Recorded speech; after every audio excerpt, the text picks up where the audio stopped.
Robots Radio presents Fresh Tomatoes, the movie podcast. I'm not usually a hat fan, but wow. Jeg vil ikke være en dagger. I'm really sipping on that dumb bitch juice today, and Yeah, I am. But you know what? Someday I just might grow out of that. But you will never stop being a jerk. All chocolate cakes are good. You're a fascist. it's hideous. It's horrible. It's home. Angry white boy, let's go! Gotta think of an intro. Hello, and welcome to Fresh Tomatoes, the movie podcast, the only podcast to don their leg warmers, poof out their hair, and sit down for a maximum ride. That's Simone LaRue. And that's Chad Ekowitz. And special guest, returning friend of the podcast, David Ault. Yay! Yes, hello. So Pleasure happy. to be here again. Yay! Oh, we've missed you. We've missed you so very much. We really have. Is that why you've walked past me every time I've been outside your door, knocking on the window, saying, "We'll watch films for gin"? You know I can't afford gin, David. Come on, this is not fair. I would have made do with vodka. Maybe some moonshine. I don't mind. Bless. I'm actually Yes. the one to come to for Well- moonshine, David, so that was your Oh, right, mistake. okay. Yeah. Simone's our bootlegger. She's our resident bootlegger. During the pandemic, she was offed buying underhand alcohol because Doing dodgy in the day, meetups. South Africa refused.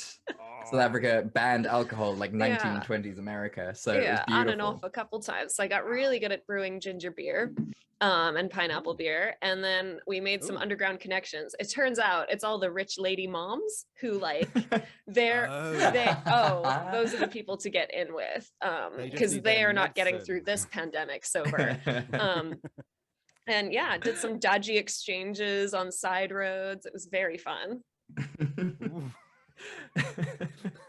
So many things So- I could say to that. I'm not going to. Dodgy exchanges on side roads. You know? I think that's brilliant. Well done. Thank well done. you. So- That's, So what did you do? What did you do during the pandemic, David? Were you smuggling alcohol? You got trapped no, on some I- podcast with a couple of weirdos who gave the time of day to.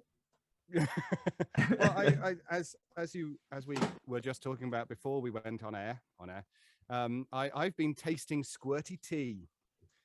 So the amazing strangeness that is what people will put in a can for ease of use. And tea isn't really one of those that springs to mind, especially No. given that the instructions are put enough squirty tea in the bottom of your mug just to sort of cover the bottom, Sure. then pour the hot water on, and then stir, and then put the milk in, and it's just you wonder why Yeah. not just use a tea bag. Yeah, it's exactly Yeah. the same process. Exactly. I don't know if you Yeah. saw this. I think it was a TikTok or something. This American mom, like bless her. Oh, did you see it? Where she was like, "Here's how I you saw make that. English tea." English tea. Oh She- yes. The first thing she yes. does is Oh, put goodness. a cold mug of water in the microwave. Mm. You know, already It's so already- painful. And then I think she adds like milk to it before she puts the tea bag in. Yes, and then there's It's about unacceptable. 5 sugars or so afterwards. I think Yeah. they Like, basically yeah. tips there an you entire have cup of it. sugar in there. British Mhm. tea. It's unacceptable. I think this is my theory: is that the Nazis could have won the war if they had just tortured English POW people with incorrect tea making. Just like, Mm. what have you figured out the Enigma machine?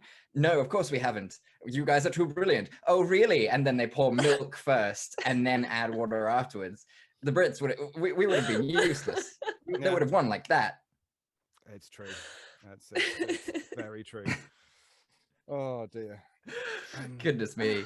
Well, David, being our wonderful, wonderful guest for this episode during Spooktober, proposed the idea that we do 80s horror movies this week. So this time we went back in time, even further than Simone and my births, and we went into, very specifically, it just kind of turned out to 1986. It just really gave David like a small crisis about his age.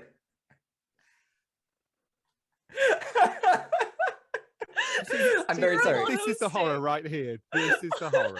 We literally, Yeah. like, guys, if you Because, don't usually watch our videos, please watch our videos because you can watch David fall apart in real time.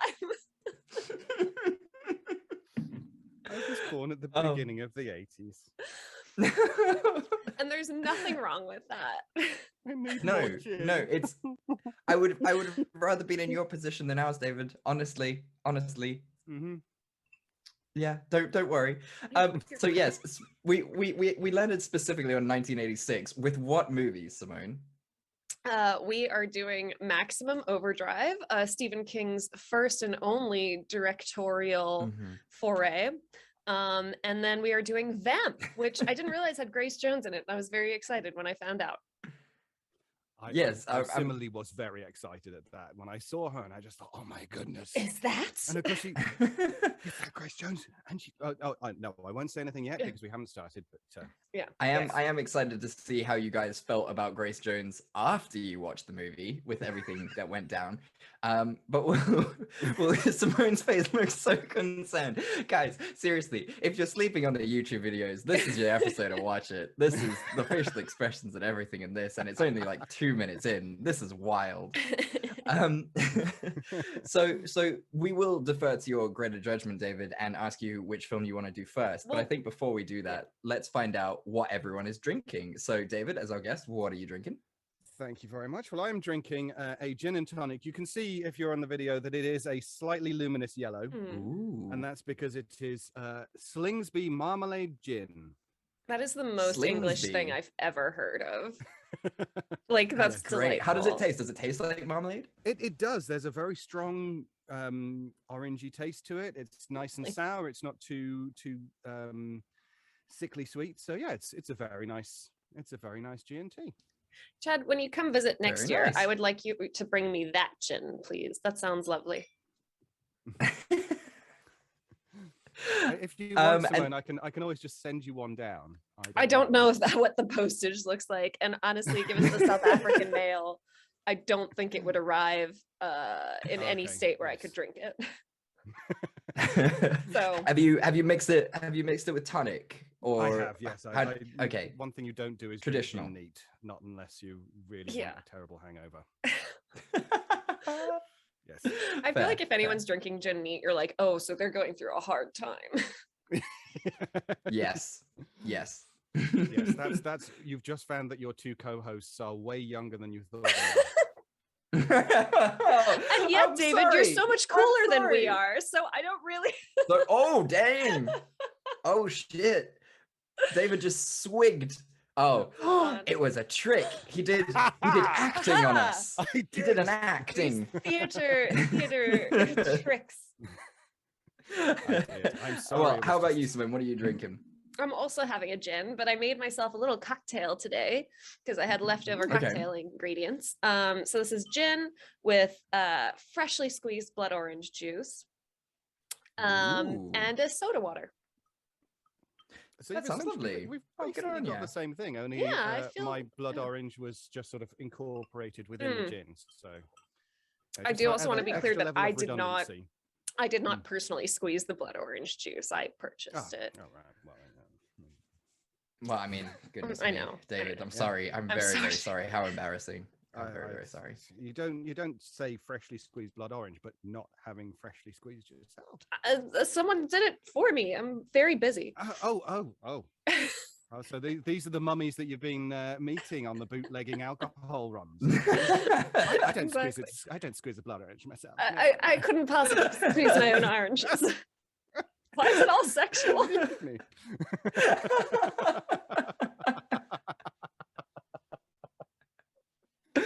Oh goodness me, it's already got off the rails. It truly has.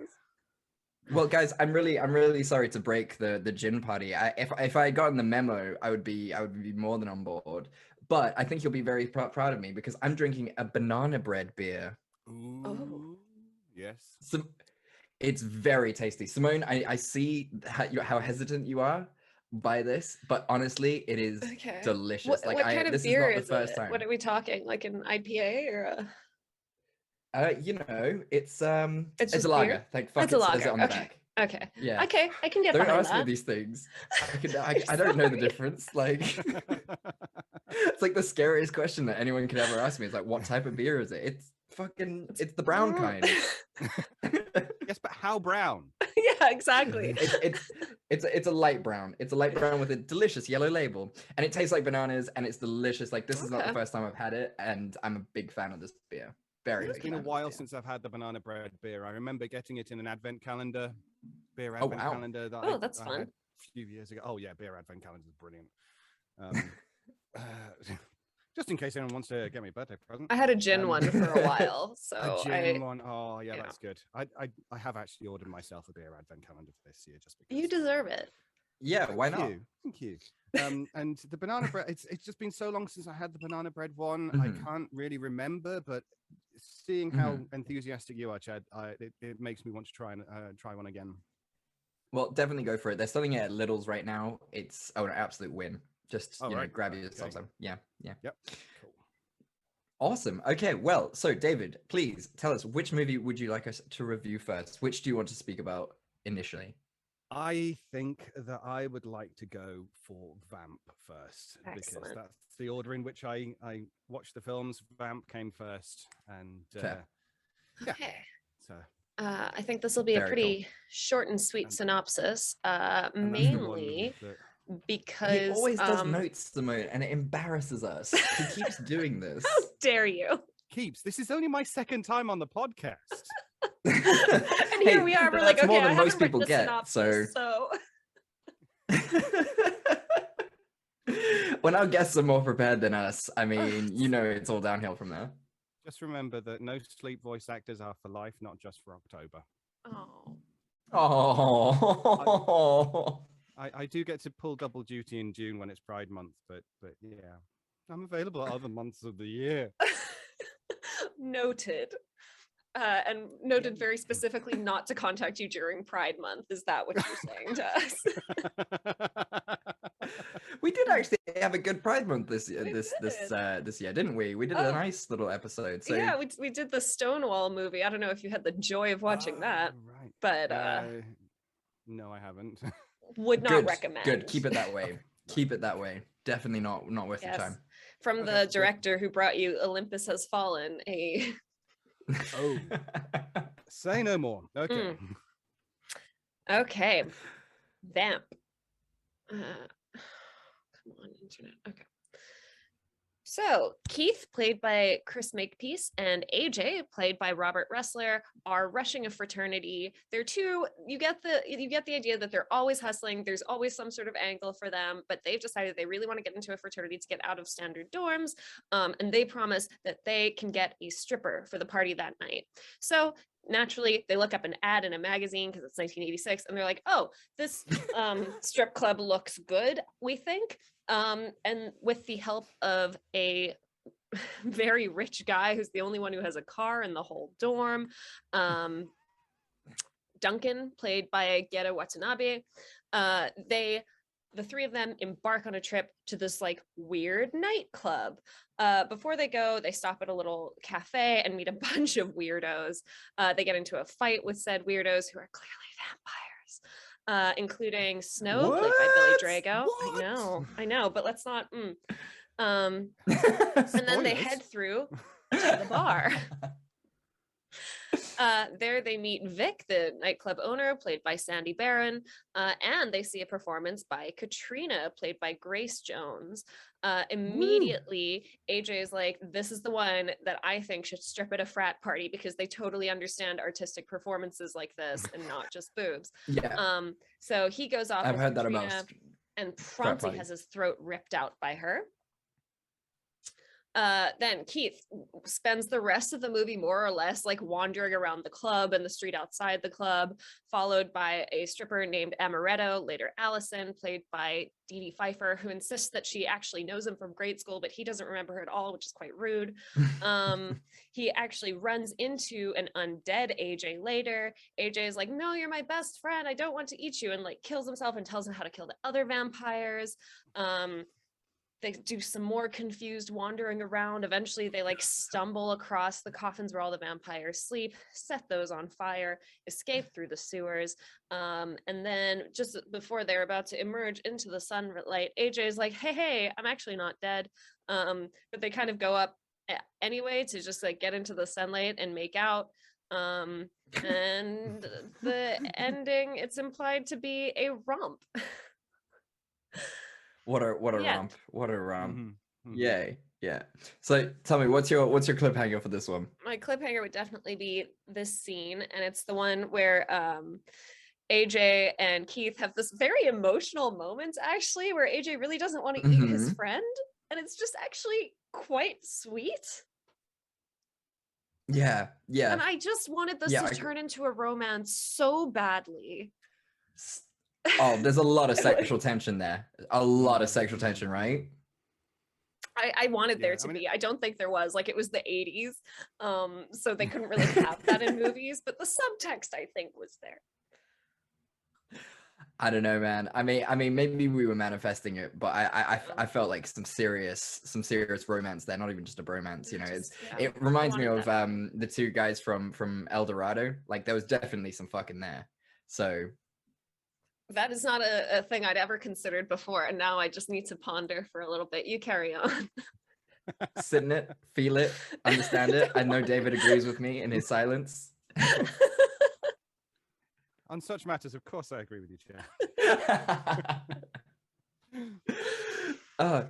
So initial thoughts then. So how do we feel? Well, that's the first thing I want to discuss is Grace Jones of it all. How did you guys? I know you both said you were very excited when you found out Grace Jones was in this. How did you feel afterwards? I love everything she does. That dance was fucking wild. She looked amazing. It was very cool.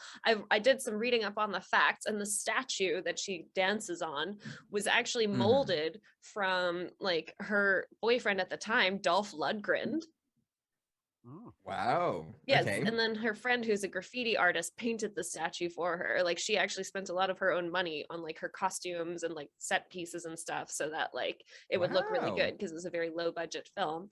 And I think she was great. I think like perfect choice to play a vampire queen.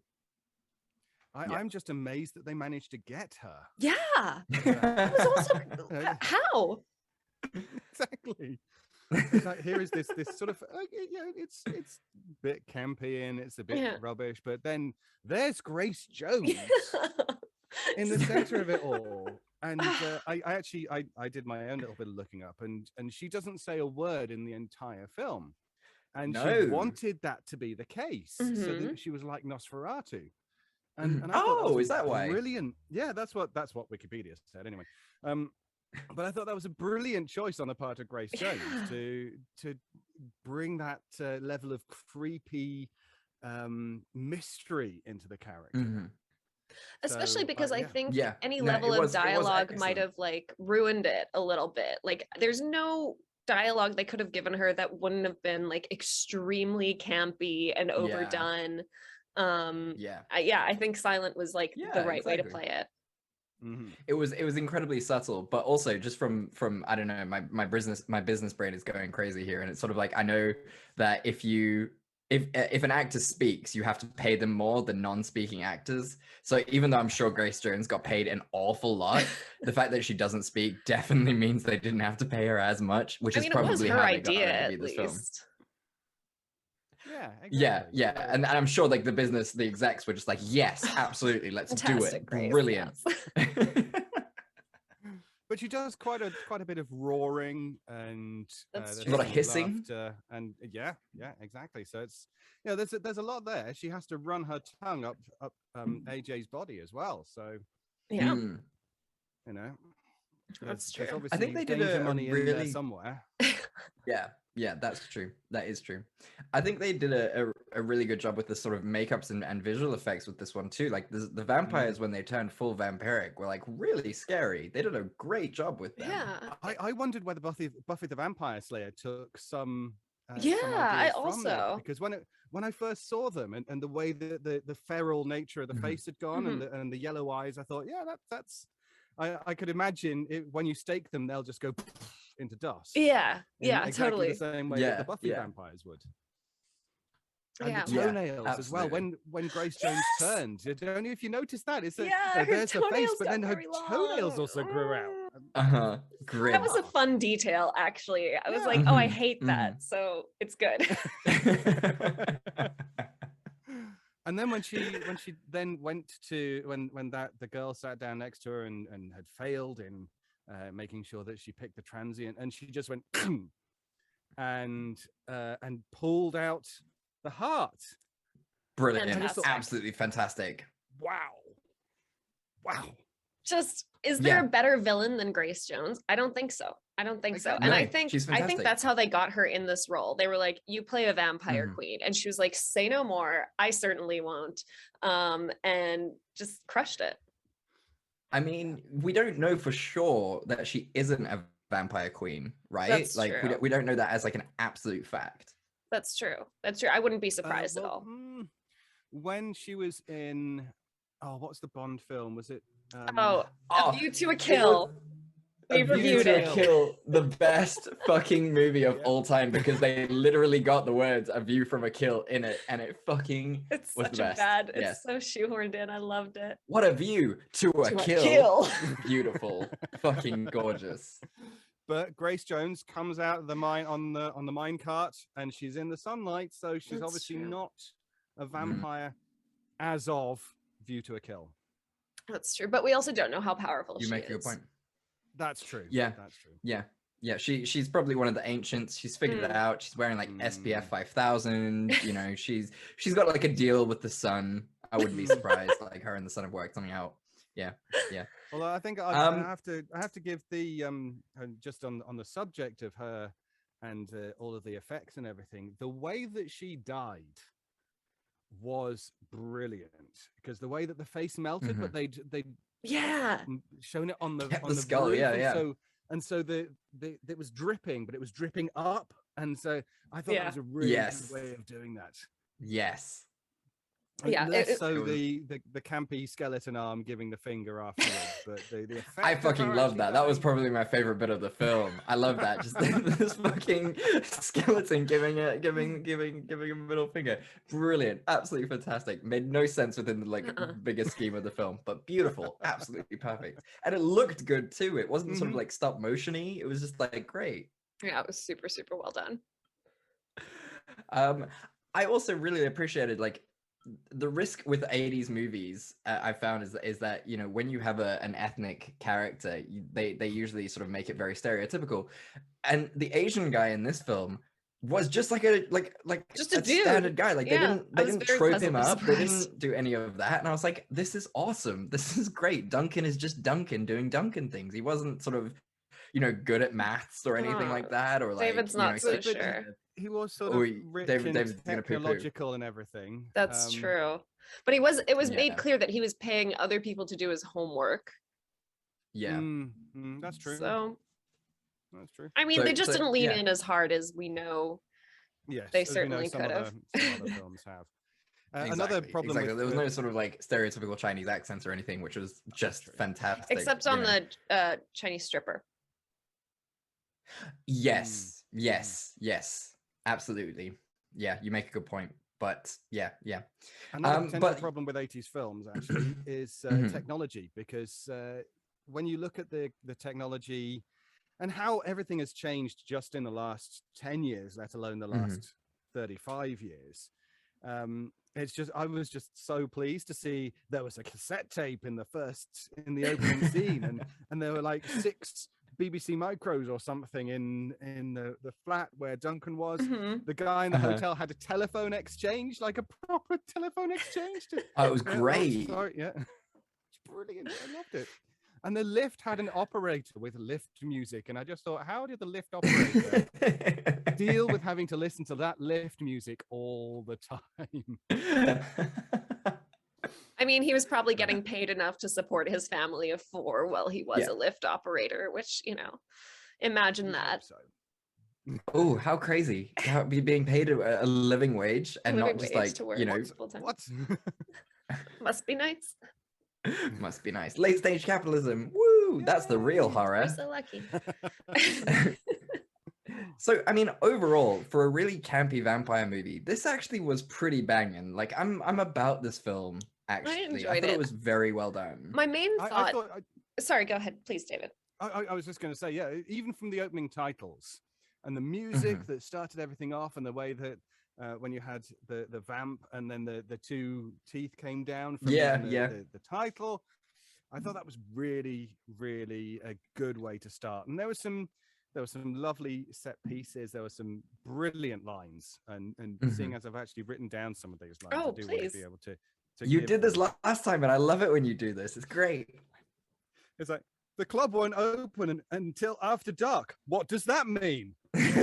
Like, because normal clubs usually open in the daytime. To be fair, the term after dark is a bit ambiguous. Like, you know, is it morning? What does after dark mean? Thank you. I would say after the sun has set, that's after dark. Yeah. But then it's just dark. Like, I know they had this debate during the movie. Like, we're literally rehashing this debate, but yeah, that's true. Then there was some hardcore crotch grabbing in the cafe scene. Yes. That was a very specific self-defense move. Yeah, overpowering the vampires, which I didn't expect, to be fair. To overpower the vampires and then do some really good crotch grabbing. And he really he really holds on to it for a while. Yeah, he's really This goes back to your thinking about sort of them having the a romance. Homoerotic undertones. Yeah. Duncan was saying, "I'm in the mood for love. I attract women like flies."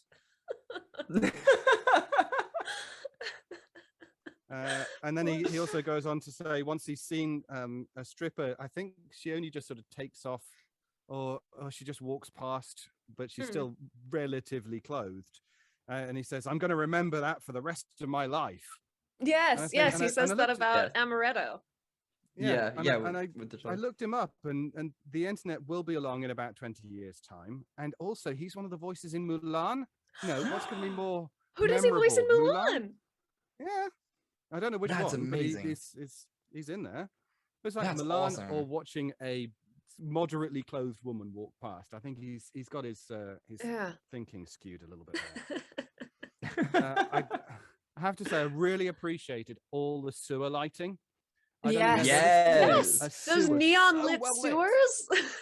I don't understand what happened from the 80s. Like, there was such a great budget for sewer lighting, and it's just gone now. And that is, all gone to I think that's the shit. true problem.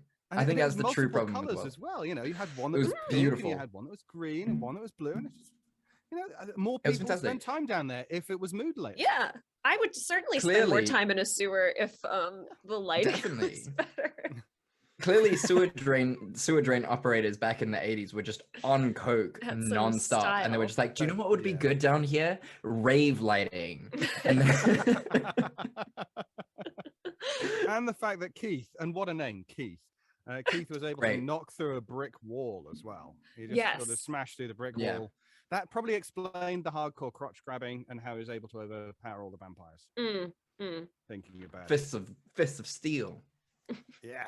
And then the immortal line, which I think probably has to be my favorite line from the whole thing, especially as this was set in LA.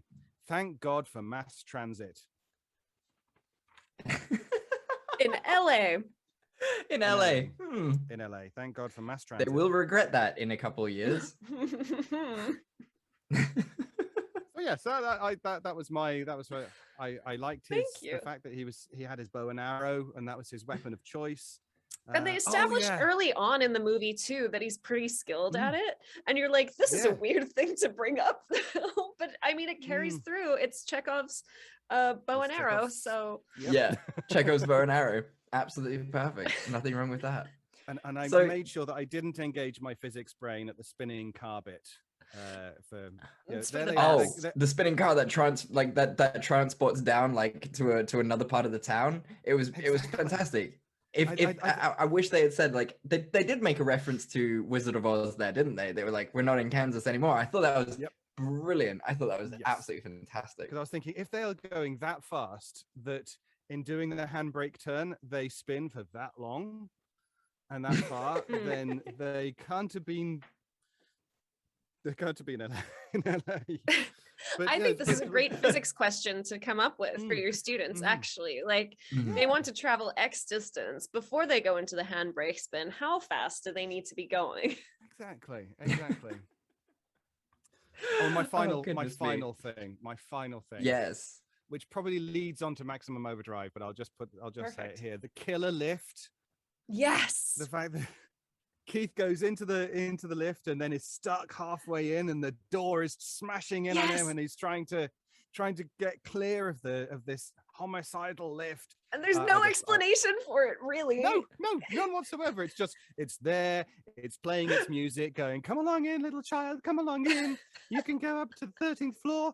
And he goes in, and then suddenly, whoom, and it's like, grab for the fire extinguisher. That both movies were in 1986. Are we not sure that there was maybe some like convergence? Like, he was just too busy fighting vampires to really be noticing that also all the machines were like attacking people. It's a good theory. What was going on in 1986, David? I mean, you were 6 at the time, so please do tell us like exactly what was happening at that stage. I was 4 for most of it. Sorry. You were 4. Please do tell us. What was that like? Strangely enough, Simone, I can't remember that much of it. I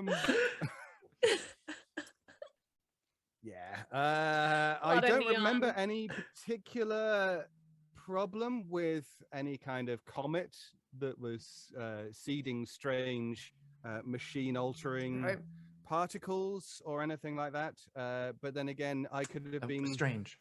I could have been taken over by a machine then, and I could be completely I might not know. That's the thing. That's why you're so incredible. That's why you are such you are an incredible actual human being, machine. because you are in fact I am a machine. Yes. Yeah. Love this for you. Oh man, that's a machine. That's a right. So David, reference. what we do now is, things have changed since the last time you were here. Is instead of doing, I know change. I know it's been a year where we don't need more change, and I am sorry to bring this up on you. But what we do now, instead of doing a scene that could have saved it, we talk about a golden nugget of the film. So basically, that one little morsel in the film where you thought was the shining light of that film, that golden nugget that you pull out of the sand, and you're just like, yes, this is it. This is that thing. So I'll give you time to think about it, and I'll defer to Simone first, and then we'll come back to you. Okay. The thing that really stood out to me, actually, it was like, for a movie that takes place in a strip club, albeit one with ulterior motives, it was actually very respectful of the actual like strippers.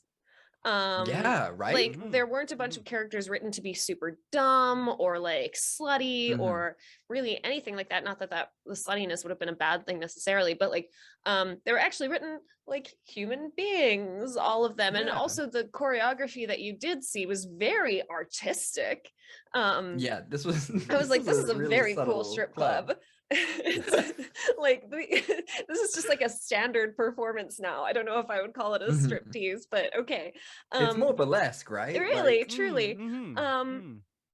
So I was just really impressed. I feel like, especially, I mean, even today, like, people really lean into all the wrong bits if something's like set in a strip club. And they didn't do that. They didn't take those cheap shots. They just treated all the characters like human beings, or like vampires, as the case may be. And I thought that was really nice. I wasn't expecting that. Yeah. And I just want to add nice. last thing, because the main thought that I had was that this movie walked so that Dusk Till Dawn could run, because Dusk Till Dawn came out exactly 10 years later. And I gotta say, it is a much better iteration of two really good friends, in this case brothers, go to a strip club, and it's overtaken by vampires. Yeah, I got to agree with you there, Simone. I mean, I don't, maybe this is just me, maybe I'm the weird one, but I don't like rapists. So, you know, a movie without rapists, with less rapists, I'm all about that. Fewer, so yes, couldn't agree with you more. Yeah, I've got to say the relationship between Keith and the other guy for me is the golden nugget. Their AJ. relationship is just so AJ, thank you. It's just so wonderful. Like we all want a friend who's like that and you can banter off of for 2 years talking about bad movies. Hey Simone, that's what you need in your life. Hey. It's just that kind of friendship. And it was just lovely to see in this kind of film. And you know, yeah, very underrated for their sort of level of banter and things. And I think they should be bigger actors than they you know became, I guess. I would watch a follow-up of like them trying to navigate their friendship now that one of them's a vampire. It's like a little awkward. Definitely more sexual. Chad. Way more sexual. Vampires. Meeting up in back alleys and exchanging bootlegged alcohol. Exactly. Like Yes. friends. using the cocaine sewer tunnels with their incredible lighting. So does this make you Duncan, the kind of person that you only bring in on specific occasions? You're not the Duncan. You're not the Duncan, David. You're definitely not the Duncan. You're definitely not. You're the Duncan. Grace Jones.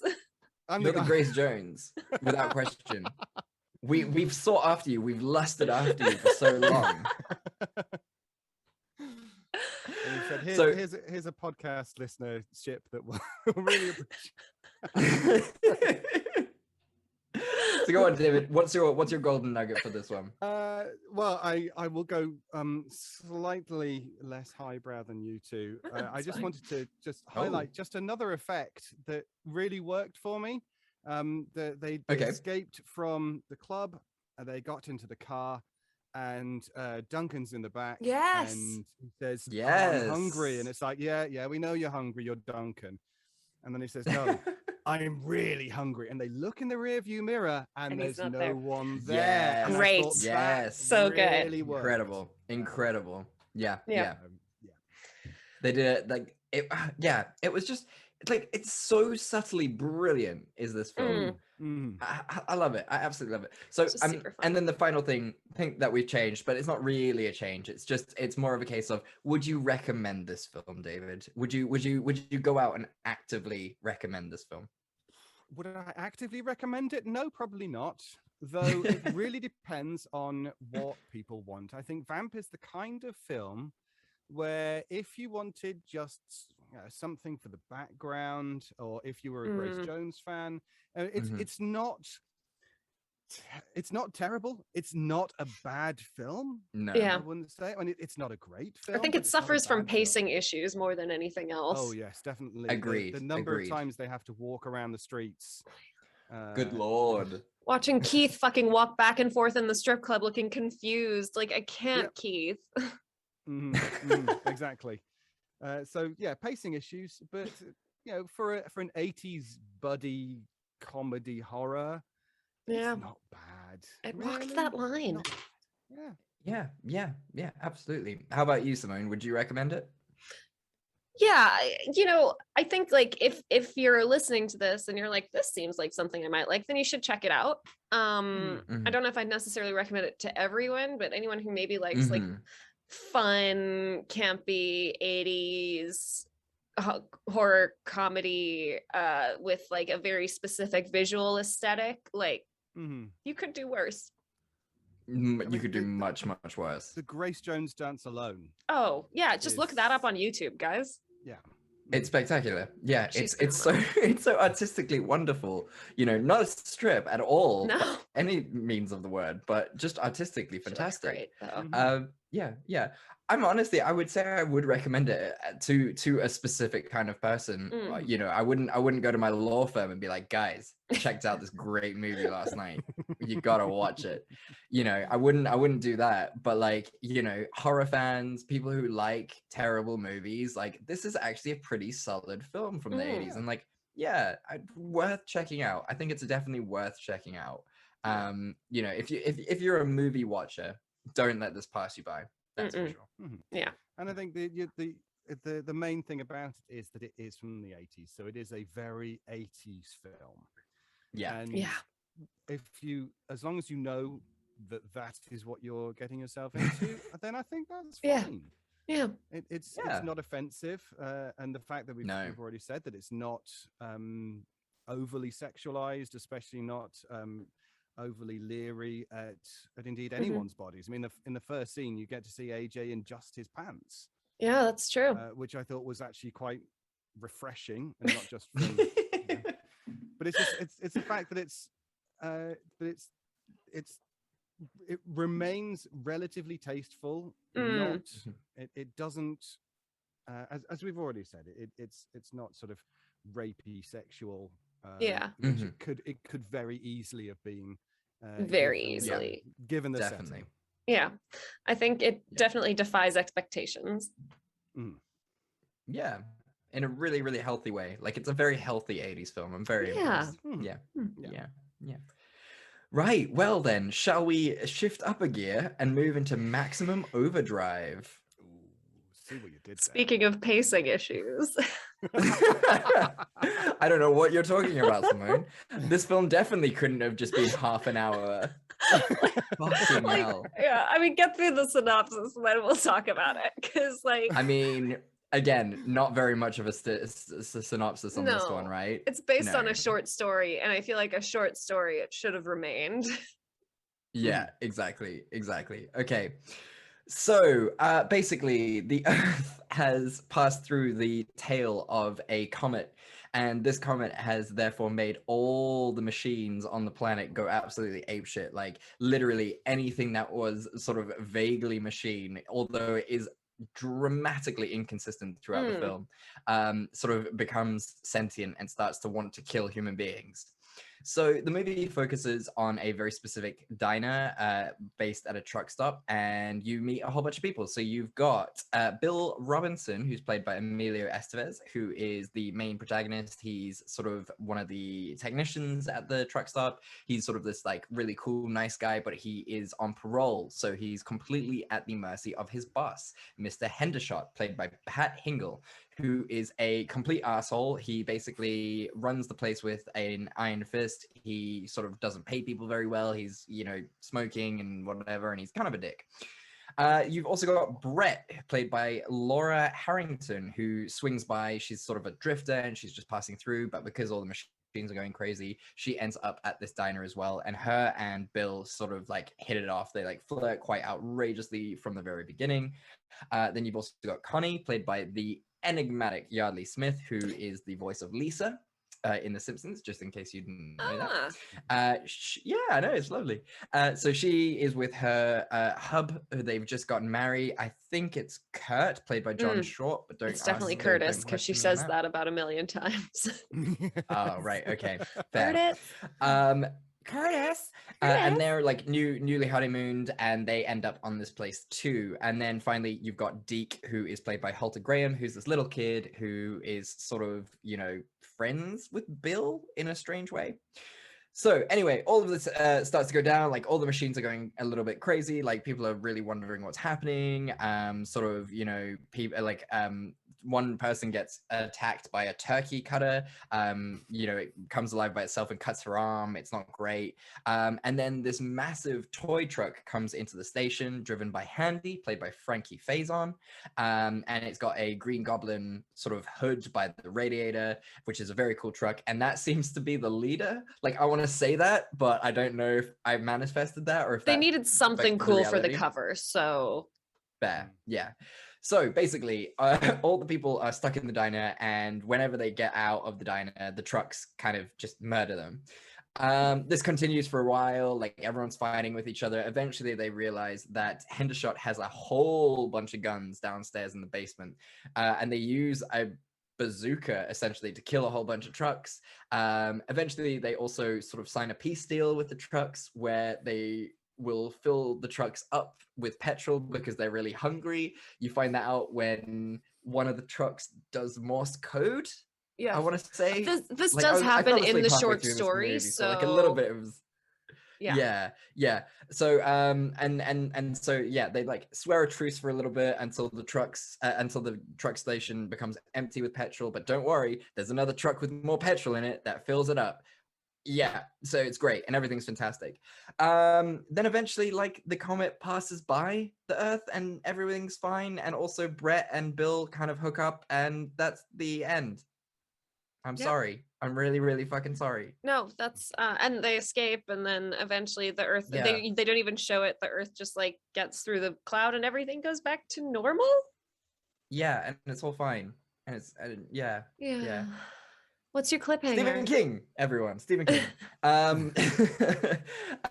cliffhanger has to be this one, and it has to be the scene where they shoehorn in Maximum Overdrive. Yes. Where Brett says it. I love that because there is no point to any of the dialogue in this film. There's no point to anything really in this film, and yet they somehow managed to get Maximum Overdrive into it, and I'm really proud of them. I'm really, really proud of them. So I looked up some facts about this movie, and apparently, obviously, this is Stephen King's one and only thing he ever directed. And when people ask why he didn't direct any more movies, he always says, "Have you seen Maximum Overdrive?" And then also, obviously, nice. It's not funny, but he was at the height of his cocaine addiction at this time, and it really shows. It really shows. And it is rumored that for a while he wasn't directing because he was in rehab, and his friend George Romero helped to like fill in some of the gaps. So that's why some of the some of the angles and like shots done are like good actually. And he also obviously brought AC/DC on to do the soundtrack for this movie. I don't know if you noticed. I don't know. It was very subtle. Yeah. But he I like the fact that they managed to get the van on the bridge in the opening. Yes. Yeah. In the opening scene. Yeah. And then he offered them a role in the movie as well. He was like, "Why don't you just be in my movie too?" And they were like, "No, we're not actors. Thank you so much." So not Stephen King, but he manages to get a cameo. Oh, that was brilliant when he got into the film, and right in the beginning, I was well proud of him. Yeah, I loved that. The bank board saying "fuck you, fuck you, fuck you," and then he puts Stephen King puts his card in the ATM. Honey, this thing just called me an asshole. asshole. Yeah. So how did we feel? Well, can I just pop in here just to kick us off with some actual astrophysics. Yes, please. Yes, please. Yes, please bring this podcast into the highbrow, please. Now I'm going to ignore the whole the tail of a comet business because it's wise. That's just bollocks. That's just that'll give you meteor showers. It won't give you anything else. However, let me take you back to the beginning of September 1859. I'm so happy. As you may have worked out, I was 2 years old at the time, but that didn't stop me from looking up and ensuring that I could see that during solar cycle 10, which is the sunspot cycle at the time, there was a massive what's called CME, coronal mass ejection. So the sun, as you know, has, or you may or may not know, has sunspots. This is where the magnetic field gets sort of twisted around, and then when it untangles itself, it releases a whole load of particles in whichever direction the sunspot is facing. Sure. And that is how we get the northern lights. So when it interacts with the Earth's ionosphere, then it sort of shows up as the northern lights. Now, this particular CMA that happened in 1859 was of such a scale that the northern lights, the aurora, were so bright that you could read a newspaper by night. Wow. It woke up the gold miners in America because they thought it was morning. It was that bright. Wow. But the more important thing was that all of the energy that was discharged fried the telegraphs. Interesting. The telegraphs are the only things with wires going across countries. Right. And the telegraph operators in America and in Europe, some of them were shocked, as in literally shocked, not just mildly surprised. They got electric shocks from their telegraph machines. The pylons that took the telegraph poles sparked for those 2 days, and and you tend to think, okay, well that's nice, that was it caused a fair amount of damage. Yeah. But that was back in 1859. If you think now, if we were hit by something of a similar magnitude, the number of things around us that have wires. Mm. Oh and man, that's just problematic. Just in the houses that you're in, the workplaces, the fact that you hold a phone to your ear. I mean, my headphones have wires in. If such a thing were to happen, then anything with wires. Yeah. I mean, even something like a pacemaker, right? Would. Yeah, absolutely. Ooh, interesting. Absolutely. And you just imagine if it knocks out the power grid for any length of time, how many hospitals rely on that? How much of the banking system relies on that? How much of the supermarkets rely on that for accurate stocking and everything? Not that that affects us in the UK, because we just don't have any stock in the supermarket. Woo. And it's interesting to know that in 2012, when we were hosting the Olympic Games, one of these CMEs actually happened. It could have been a fully world-changing event. It was sent in our direction, but thankfully we missed it by 9 days. Wow. Okay. It went through the part of space that we were 9 days previously. So we could have had a literal world-ending event in 2012, which would have made the film that much better. How dare you? If anything, I think it would have made it worse. How dare you? How dare you attack Jake Gyllenhaal on this podcast? How dare you? First of all, it was John Cusack, not Jake Gyllenhaal. Oh, I'm thinking of Day After Tomorrow. Okay, no, you can attack. It's understandable. You can attack that film. Yeah, no, fair enough. Yeah. Sorry. I will defend Day After Tomorrow. I love Day After Tomorrow. But... Okay. Oh, sorry. Does that meet your high standards for physics accuracy? But the fact is that these kinds of astronomical events could happen. We could have a gamma ray burst even in a nearby star system, and we would be fried. Right. And we wouldn't know about it. And that's the joy of space. So when does this script come out for you, David? When are we getting this? The point that I'm coming to eventually is that this film could have been 35 years too soon. If you think about the Internet of Things, all of the smart devices, your smart fridges, your smart cars, smartphones, all of this kind of thing, which could all be taken over by one gigantic AI or a series of linked AIs, then this could actually work as a way of sort of getting rid of the human race. And so from that point of view, if we take all of the trucks out, the trucks. But sorry, Chad, I can see your face, but I'm just... He's like, not the trucks? No, the trucks are the best bit. They went vroom. But no, my point was, I was going to raise that, and I was just going to say, aren't you basically talking about the film I, Robot, where an AI takes over and wants to kill the human race? There was also... But that involves robots. We don't have autonomous robots. Oh, yeah. Okay. I'm talking about the smart devices that we have all through our houses and the systems. So if Maximum Overdrive were redone, but instead of it being a comet or anything like that, but instead it's AI driven, suddenly AI achieves sentience, realizes everything, and then turns on the creators, I think that would make this film, or the premise of this film, so much better. Yeah, fair enough. And that is the science slot. I've got to agree with you. I loved it. Thank you. I'm terrified now. I'm really scared of life. Thanks. Simone, it's very easy. The message is to your listenership, you could die at any time from some random astronomical event and you wouldn't know it. Or an aneurysm, guys. If you just want to bring it home, you could also have an aneurysm at any time and drop dead. So life's terrifying. To be fair, this is really, like, it's an easy solution. If you're worried about sort of like all the wires and stuff in your house, just cut them. Cut all the wires in your house. Just cut them right now. Go to your wires, cut them all, and you'll be fine, and it will be all right. Yeah. Well, you'll be fine from a CME. You wouldn't be from a gamma ray burst, but Yeah. I mean, what do we do to protect ourselves there? Just like tinfoil hat, lead Chad. suits? Because I could do that. That could be fun. I'm gonna go with.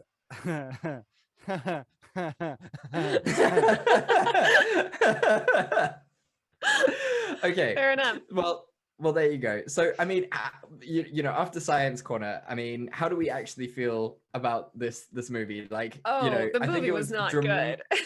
No, the movie is dramatically different from a Vamp in the fact that it just was not good, and like it also suffered from a pacing issue, but in the fact that it was a case of I could fall asleep for 20 minutes and be completely fine with knowing what was happening next. Yeah, because initially I was like, maybe the problem is like that I'm on my phone while I watch this movie. So like I was like, Simone, like let's be like professional, let's put the phone down. And then I was like, I need to be doing something else while I watch this movie because this is actually unbearable. I will say, you know, it's a Stephen King one because children die horribly in it. I did write down best steamroller death since Roger Rabbit.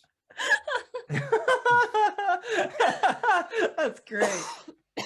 And I appreciated the injury from the soda can hitting the coach full in the face. Yes. I mean that was quite gory. Quite brutal. He also has a cut a scene where like he, you know, the kid goes under the steamroller and he initially wanted it set up so a blood bag exploded at the, you know, as the mannequin's getting steamrolled, and then like the steamroller would almost look like a printing press printing this like pattern of blood across the field. But then that's cool. I was like, that's actually dope, Steven, like good idea. Good on you. But then the blood bag exploded early, so it just looked like the mannequin's head was exploding, or you know, a child. And Stephen King was like, actually that's so much better, and the censorship bureau was like, you absolutely cannot show a child's head exploding while it gets run over by a steamroller. So they had to cut it. You know what? You can't show a child's this head is exploding. just the nanny state going too far. This is PC culture just taking a giant shit on everything. Just let us see a child's head explode, guys. Oh dear. The head would be too much, but the rest of the body, that's fine. Print it all over the printing press. That's fun. Yeah, print it as many times as you want. Well, I have to say that the flying melons on the bridge and the amount of screaming that went over these flying melons, I thought that was as AC/DC plays soothingly in the background. Yeah. You can tell that this was a coke dream, because that is the only place where AC/DC as the score for the film would work. Like, I'm pretty sure like when Stephen King approached AC/DC, they were just like, AC/DC themselves were just like, are you sure? Like, are you really like, just think about this a bit like more. The whole soundtrack, not like a specific scene or like an end credit, like the whole thing. And he's like, absolutely, let's go. You guys are an orchestratic fucking geniuses. Just let's go. Let's do this. We love you, Kiss. Outrageous. Sorry, AC/DC, not Kiss. You might have called them Kiss accidentally. Who's to say? I wouldn't be surprised. That was the issue. He thought it was Kiss the whole time, but it turned out to be AC/DC. To be fair though, upon saying that, I really did enjoy the murder sounds, because like they had a leitmotif of the AC/DC murder sounds, and it was just like this very sort of reminiscent of not Vertigo. What am I thinking of? Hitchcock. Birds? Psycho. Thank you.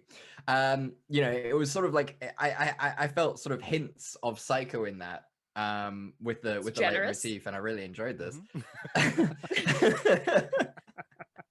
Like, I don't feel too bad ripping on this movie because Stephen King himself is like, no, it really was quite bad. And I remember the short story, I think it's called Truck. Trucks. Trucks. Okay. There we go. Mhm. I don't think it makes mention of a comet or meteor at all. Like that was added in for the benefit of the movie. It's just like a weird event where like suddenly trucks become sentient and force humans to like feed them forever. And it's quite a grim ending where they just see this never-ending line of trucks down the road that they realize they'll have to like keep feeding until the end of time or whatever. And there's no resolution. And I guess that was too bleak for cinema. So instead it had to be a comet. And then thank God the aliens shot down a UFO at the end, according to the closing screen. So problem averted, crisis solved. You know, like I like a movie where things like resolve themselves really nicely, but it's one of those where you're looking at this and you're just like, huh, okay, I guess I did spend the last hour and a half watching that for this cheap ass resolution. Is like I felt this way as well after like War of the Worlds, the Tom Cruise one, where it was just like, oh, and germs got them in the end, and I'm like, oh yeah, it was bacteria. Thanks for the payoff. Yeah, thanks for the payoff. That's great. Yeah, that's the original ending, though. It is, but I could see how it would work as a book. I don't see how it works as a Tom Cruise film. That was my concern. Unless Tom Cruise actually shrank himself down to the size of a bacterium and gets injected into the brain of the mother alien. Yeah, and just punches punches the brain. I mean, to be fair, that's the ending of Suicide Squad, so. That's also true. also, you don't really have to shrink down Tom Cruise that much to get him inside a brain. Short person jokes. We don't know how tall Tom Cruise David shots, is. y'all. That could be really mean. Dude, I'm 6'2", don't worry. Oh, okay. We're good. We're all tall. What? You're actually the I'm not that tall. here, Chad. I'm very short. I'm very short, so oh, that's why I took a pot shot at Tom Cruise, because he's shorter than me. So that's fine. Okay. As long as it makes you feel bigger. I'm tall. Yes.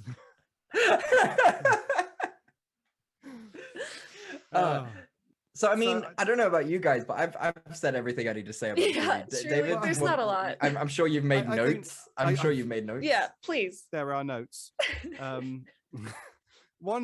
So I said to my friend Mark Nixon, who I do Shadows at the Door, the podcast with, and I said, yeah, I'm going onto this podcast. It's about finding the good things about terrible films. And he said, all right, what are you watching? And I said, Maximum Overdrive. And he said, oh, good luck finding anything with that.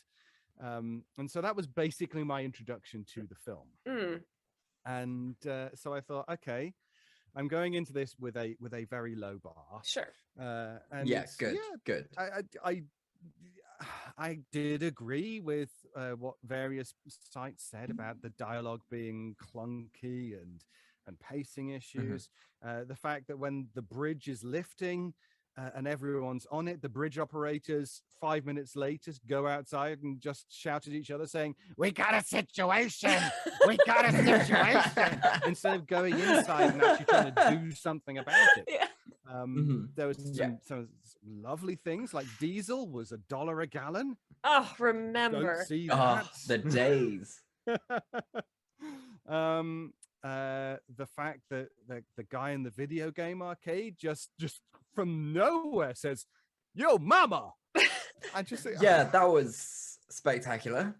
The Bible salesman who is drinking while driving with casual sexism, with the creepy let's put the hand on the knee, and this is, well, can't we go back to the good old days where men could do whatever they wanted and women were just demure, nice things that would allow themselves to be. One of the best lines for me was Lisa Simpson shouting, Curtis, are you dead? I loved every single line she said. She was the shining light. I will say maybe she was my golden nugget for this movie. Like she was just the only character worth paying any attention to in the whole movie. Absolutely. I told you not to use these seatbelts. These seatbelts are horrible.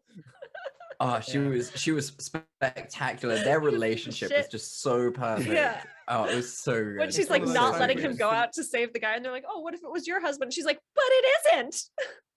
Yeah. Great, like flawless logic. Good on you. Good on you. So you just got to Lisa. wonder what set of circumstances led to those two getting married. Yes. I want that love Yes. story. Yes. That's the follow-up to Maximum Overdrive. Maximum Overdrive 2, the Maximus. I love it. Some men just like a bossy lady. Yeah, Thank God. I yeah, mean, absolutely. I'm kind of thinking it was probably some sort of setup through some sort of religious cult. Yeah, they did look like that. They did dress that way, didn't they? Yeah. Oh, I wanted it to be Well, true love. I mean, it could be true love. Like, even if it's a cult, Simone, you don't know if it isn't true love. They Come found on. love in a hopeless place. No, Rihanna. So since we moved on to golden nuggets, then David, what about you? What's your golden nugget for this bad Well, boy? I have kept back the last thing that I wrote on here as my golden nugget. Yes. Nice. Because forewarned is Strategic. forearmed, both.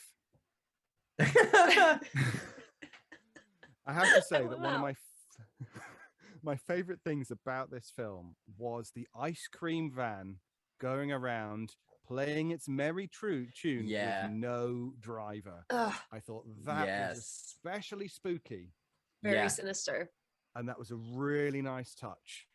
Yeah, Stephen King agreed. got something right. I would say Yeah. even the whole scene where Deke is like riding his bike through the neighborhood and just like seeing like glimpses of the carnage, I thought was like a really fantastic and the sprinklers scene. coming on, and then behind when he turns around, him. they go off. Yes, turns around and they'd stop. Yes, very, very good. That was an artistic genius move. Like very, very well done. I have to assume that Romero was the one who organized that, but maybe I don't know. To Steven's credit. Yeah. For me, to be honest with you, it is the ACD soundtrack. ACDC really? soundtrack. I mean, That just made brought it for so you. much Huh? joy. Because like, when is that a thing? Like, apart from Iron Man, like, when is that an actual thing? And it just, you know what? I couldn't help but smile whenever I heard just that fucking shredding guitar throughout this fucking movie. Like, And then it just movie, did it for me. the credits roll and Shook Me All Night Long starts playing, which has nothing to do with anything. Perfect. What's wrong with that? Absolutely perfect in every way. Couldn't go wrong. It made me smile. No. It was so good. Yeah. So, I mean, I think I know the answer, but would we recommend this?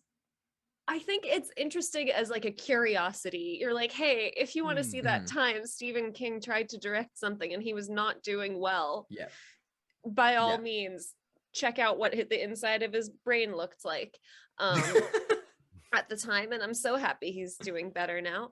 But otherwise, it's definitely one of those films where you hold it up as an example of, sometimes talented people can try their hand at something and not do as well in a different field. Very true. And you can still, it's still out there. It's as we say, a curiosity. It's probably a bit of a cult film.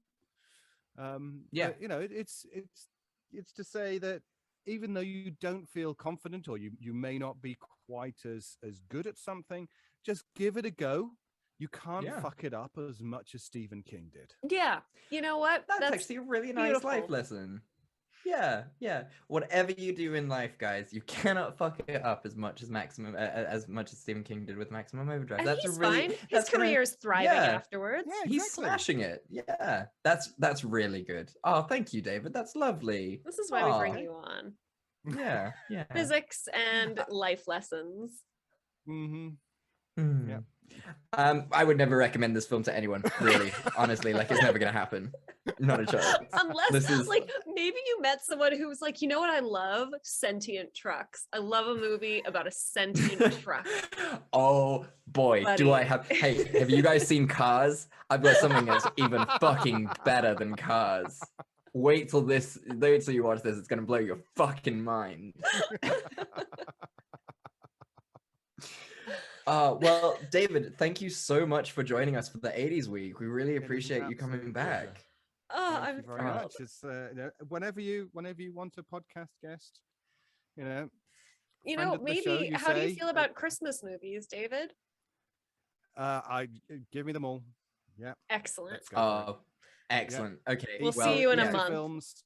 Yeah, that's good. In a month, Simone, I need to just like tell you how time works and like Well, in a months month work, we'll 'cause it's we'll be starting recording our first episode for Christmas. Because in a month it'll be like towards like mid-November, so we'll be looking at our Christmas episodes. good Lord. That okay. Yeah. Okay. I'm sorry about that. Good Lord. So maybe That you need is- to know how time works, Chad. All right, I was trying to keep up the illusion, Simone. You know, we're recording in the last week of October. All right, Simone. Yeah, totally. Yeah, because we're not talking about the event that just happened yesterday. Yeah. Just be happy, Chad, that you've still got internet after yesterday, whatever happened then. Yeah. Yeah. Oh, that event was crazy, right? It Can sure you believe was. it? Really was. Yes. It blows away the 2 weeks since Squid Game came out that we were all so excited about back then. Yeah. When the birds attacked. Oh no! I hope Listeners, it's we the do want bird to one. say that this episode is in loving memory of Chad Ekowitz. Oh, why? No, why do you want to put that on me? That's so mean. Oh, Chad. Oh, okay. And now I'm just gonna wrap myself in bubble wrap because I'm way too superstitious for this nonsense. Like I'm not going anywhere think for the that's next smart. 2 weeks. Yeah, yeah. It is. And cut all the wires in your house, Well, Chad. Yeah. Just saying, every Yeah. single wire, every one. Every single wire, I'm gonna cut it. You know, I'm very glad that I bought some really cheap, shitty knives because they're not gonna be able to cut me, so that's fine. So we're all right. We're gonna be just okay. No one is gonna Final Destination you. Not a chance. Not a chance. The fact that I live alone, brilliant idea, fantastic. Oh God. So David, at the end of the podcast now, we do it's very much similar to what we did before, but now we call it something different because we like to rebrand. It's what we do. Okay. So now we speak about our gratitudes. So the things that we are grateful for in this week that has just passed. So Simone, why don't you go first? Show David the ropes. What as am I it were. grateful for? I am grateful for Ethiopian food. What a great cuisine. Very specific. fact- Fair. Okay. I fucking love, like, yeah, as you know, my parents lived in Ethiopia for a while, so I got to visit them there Yes. a couple times. But like, what a fantastic food. Like, what a great cuisine. The fact also that like I'm all the way at like the southern tip of Africa and I can still like just go like drive 20 minutes and have Ethiopian food, and you all the way up in the UK can also presumably drive a small distance and get Ethiopian food is very Yeah. cool. And yeah, it's so underrated and so delicious for meat eaters and vegetarians alike. That's great. That's great. I'm really happy for you. Yeah. So what's your favorite Ethiopian dish then? I like shiro, but honestly, Okay, what's that? anything smothered in Burberry sauce. It's like a split pea, like chickpea, stewy. It's just delicious. And then obviously, like you've got your injera that you dip in it. I don't know how to explain it. It's You'd be great on a cooking show. Just it's this really what is this food? I'm really more about the plating. I can't be describing. Yeah, Simone, what are you making today? Sorry, this is Australian MasterChef. I just want to make that clear. Sure. And then you're just like, it's delicious, and then it's just It's silence so good. in the Just studio. try it. Just try it. You just shout at them. Yeah. So how about you, David? What are you grateful for? Well, I'm grateful for. I know it's coming back to family and friends, but I'm going to get to see my dad for the first time in a while. So Yay! yes, Lovely. I'm looking forward to that. So on Halloween, because it's not quite Halloween yet, I don't think. Is it Halloween yet? No. When this No, episode no. comes out, it'll be like the 26th or the 27th, Yeah. somewhere around there. That's fine then. So coming up on Halloween, I'll be able to see my dad, Yay. who's coming up north to. Oh, spend a few nice. days. So that's going to be a lot of fun. Looking forward to Nice. that. Oh, lovely! Yay, Mr. David Ault, Mr. Daddy Ault. We'll Daddy say Ault. that. Yes. Mr. Daddy Ault. That's great. I've Oh, never been yay! called that before, thankfully. Not in polite circles. Not in polite circles. Yes, that's true. That's all What we're about gonna you, call Chad? you from now on. I'll take it. That's fine. What about you, Chad? I am very grateful. I'm very grateful for lions. Just the ability. Yesterday, I slept till half I past thought you meant 10. the animal, Chad. I thought he did. I was like, I what is fucking the story? love lions, guys. Fuck! I love lions. They're so cool. Have you heard them Majestic. roar? Have you seen that They mane? shake their Jesus. mane and yeah. Shit, guys. Have you seen the film that they made about lions, Lion King? And then the follow-up, Lion King 2, documentary? Simba's Pride? Yes. Shit, guys. Lions are fucking rad. So here we are in Savannah. And oh my god, can you see those lions? What the fucking fuck? Are they not fucking majestic? Those fucking amazing lions. And yes, I think we can actually see them fucking. How fucking majestic is their fucking? It's all fucking amazing. This is what I spend 50, 60 years of my professional life doing, and I am so fucking stoked. Oh man, there's no way to recover from that. That was stunning. Thank you for that. We don't David. deserve you, truly. We do not. Oh my god. How perfect you are. That is, I've changed my mind. It wasn't lions or lions. It's now David. David. I'm very grateful for David. David is the most incredible human being that we've ever met. But no, I slept till 10:30 yesterday, You which mad you know is man. I know unheard of for me. So I was unbelievably happy to have that opportunity. So yes, it made me very, very happy. Just a good lion and then a cheeky cup of tea in bed, not a canned cup of tea, of course, an actual real cup of tea. Yes. No squirty tea for you. No squirty tea for water me, thank you very heated much, sir. in the microwave. None of that nonsense.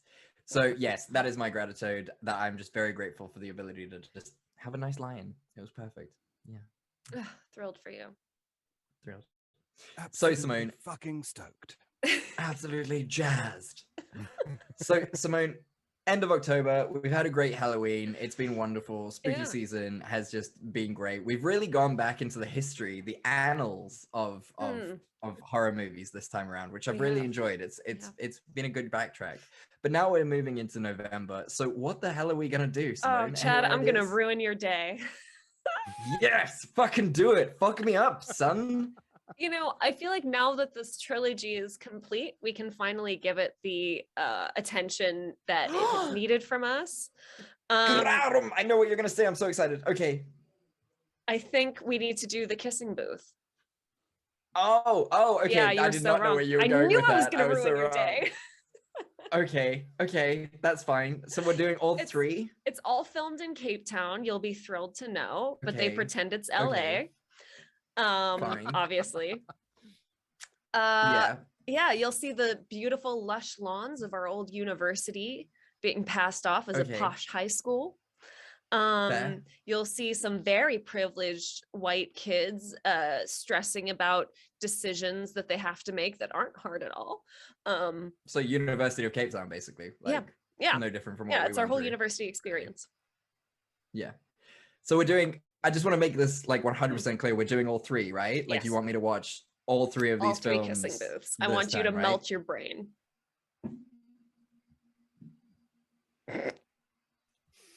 Okay. Okay, that's fine. He sounds fucking stoked. I'm jazzed. You're gonna Look, come I'm out gonna the fall. other I'm side probably of gonna this fall. thrilled. I'm probably gonna fall in love with them. Like let's not play around here. Like I'm definitely gonna fall in love with them. Oh yeah, but... you'll definitely. You've got a type. We've got a similar type, and I know exactly who you'll have a crush on. Okay, fair. David, have you seen any of these kissing booth films? Are you a fan? Are you a fae? I have never even heard of it. Probably for the best. I do not know. Yeah. No, that's impressive that you. There are better movies to experience the majestic landscapes of Cape Town, passed off as LA. Wow. Okay. What a way to end Spooktober. Fine. The real horror. I'm okay with that. Yeah, the real horror. Well, David, have you had fun today? I have had an absolute ball. Thank you both very much for letting me back on. Oh, thank you. No, for thank coming. you. Thank you for coming. Goodness me. We love having you here. I mean, the second that I said to Simone, I'm just waiting for we like will, the moment that we message you and then we get a response from like your agent who's like, actually, Mr. Ault is very busy right now. He couldn't possibly, he doesn't get out of bed for less than 3 bottles of gin. So if you can't afford that, which we can't. we can't. But like, it's sort of like the way we feel about it is like you're like a really busy dad, and we as your kids are like, oh, come play with us, but also we don't want to disturb you because dad's working. Cat's in the cradle. And, I've got some issues. But we do want to ask you all the time, but dad's busy and we don't want to bug him. The best thing to do is just ask. The worst thing I can say is no. I don't know. Oh, but you don't understand, David. That would crush us. Like, I don't think you understand how bad we are at rejection. Like, we both are. Like, that would be the end of us. So, just be aware of that. So just never say no, please. Thank you. I will never say no to you two. Excellent. Oh, thank you. That's a healthy thing to say to children. Make time for you both. Because I believe in proactive parenting. Ah, look at that. Look at that. That's beautiful. And what a note to end on. So, guys, thank you so much. Yeah. Oh, I was just going to say, I promise that we'll see him over Christmas then, because I feel like he'd have some very valuable insights on Vanessa Hudgens' performances in the various Christmas movies. Oh yeah, she's got that locked down. Like Mariah Carey's got the Christmas music game locked down. Vanessa Hudgens got the Christmas movies. Yeah, definitely. Yeah, I know. Well, guys, thank you. There are a lot of Hallmark films which are just essentially the same. Oh yeah, all of them. But the nuances are what makes it. Yeah. And getting Rob Lowe in. Called Fred or whatever. Yeah. Don't you worry, David. We will pick out some choice movies for you. We know how to get them. We're very, very good at choosing Christmas movies. We're like sommeliers, but for Christmas movies. It's our niche. Excellent. I look forward to it. Well, guys, thank you so much for listening. We really do appreciate it. What are you guys watching? How has everyone's Halloween been? What are you going to be doing over the November period, that weird period between, Halloween and Christmas where nothing really happens, but also sort of like things are building up and building Americans up. Americans have Thanksgiving, so they're usually fuck fine. Thanksgiving. Yeah, I know, it's not real. It's the genocide of the natives. Like, we're not going to talk about that. Like, let's fucking not. My birthday. David, I'm so sorry. When's your birthday? November. Yeah, I got that from the general context, but when specifically? I'll tell you off mic. Okay, fair enough. It's fine. You can say that it's in the nothing part of the year. No, now it's everything, David. It's everything. November is David's birthday. We're both born in September, which is truly the nothing part of the year. So. No, to be fair, I know a couple of people that are born right at the beginning of January, which has to be the worst. Oh, buddy. Yeah, that's painful. I know one person was born on the 2nd of January, which I think has to be the worst day to have a birthday. Yeah. No one wants to hang out. Exactly. It's not like you can count down to your birthday through New Year's Eve into New Year's Day. No, it's the 2nd. Everyone's tired. They're hungover. They're broke. Exactly. Yeah. No one wants to hang. That's awful. Oh gosh, no. Buddy. Okay. Yeah. Right. Well, guys, that's true. You're born in the best month of all time. It's now the best month of all time is November. What are you guys doing to celebrate November being the best month of the year? And they can and please do write in and tell us. And where can I do that, Simone? They can contact us on Facebook or Instagram at Fresh Tomatoes Podcast, on Twitter at Fresh Tomatoes MP. They can email us birthday wishes for David at freshtomatoospodcast@gmail.com. David, would you like to plug any places where they can just wish you happy birthday directly, or? Well, you can find more information about me at davidault.co.uk. I'm on Twitter at davidault.